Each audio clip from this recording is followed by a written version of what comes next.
Iran hints that its biggest missile and drone attacks are still to come. How far is Tehran prepared to go in this expanding war?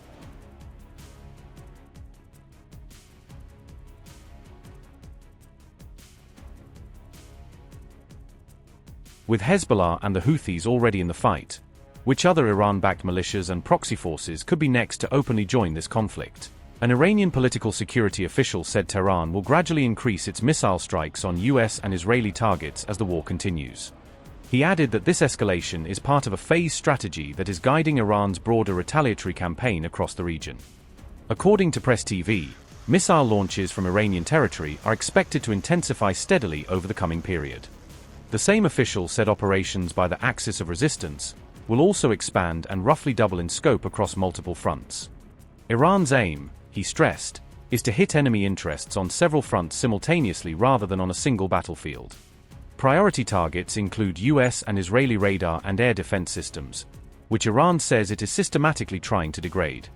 Iranian officials claim the country now fields a more advanced and more powerful missile arsenal than in past conflicts.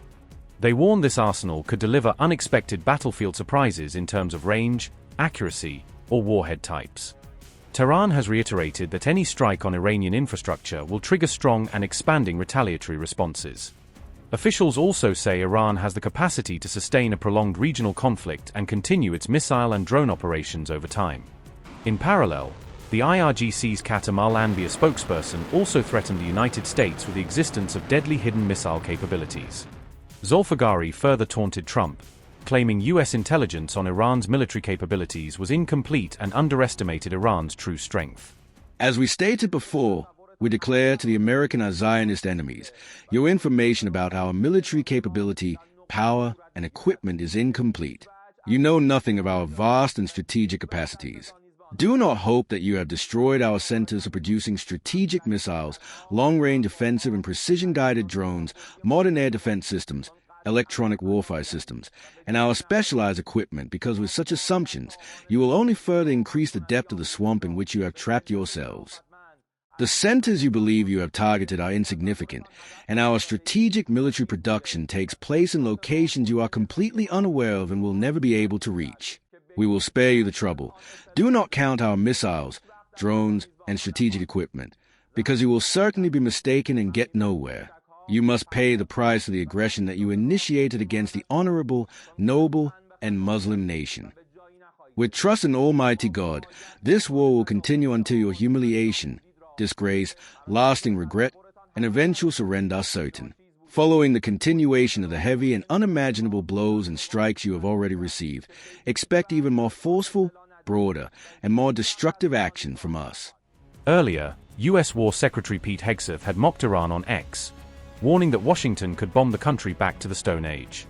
The same message and warning was issued by Donald Trump in his speech delivered earlier on April 1st. Tonight, Iran's Navy is gone. Their Air Force is in ruins. Their leaders, most of them, terrorist regime they led, are now dead. Their command and control of the Islamic Revolutionary Guard Corps is being decimated as we speak. Their ability to launch missiles and drones is dramatically curtailed, and their weapons, factories, and rocket launchers are being blown to pieces. Very few of them left. Never in the history of warfare has an enemy suffered such clear and devastating large-scale losses in a matter of weeks.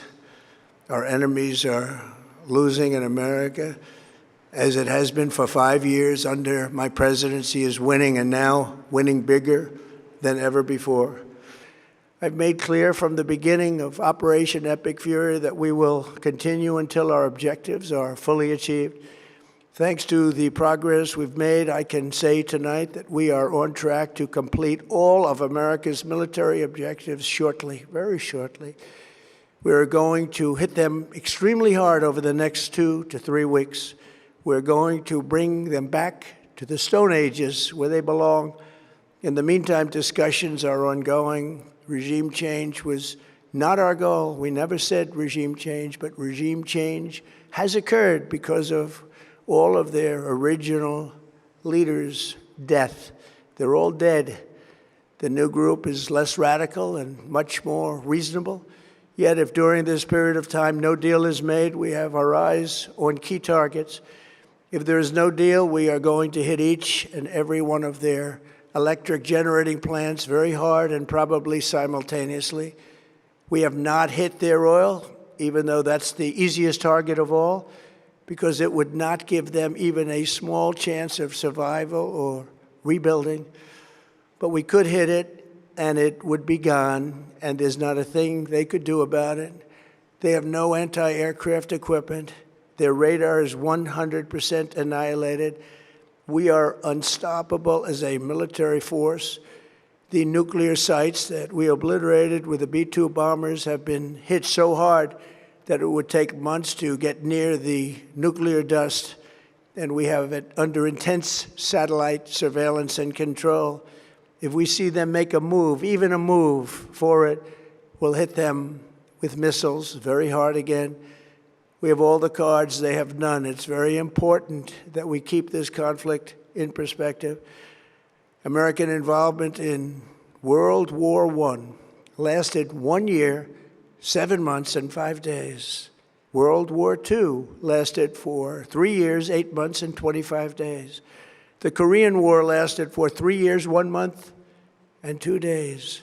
The Vietnam War lasted for 19 years, 5 months, and 29 days. Iraq went on for 8 years, 8 months, and 28 days. We are in this military operation, so powerful, so brilliant, against one of the most powerful countries for 32 days. And the country has been eviscerated and essentially is really no longer a threat. They were the bully of the Middle East, but they're the bully no longer. This is a true investment in your children and your grandchildren's future.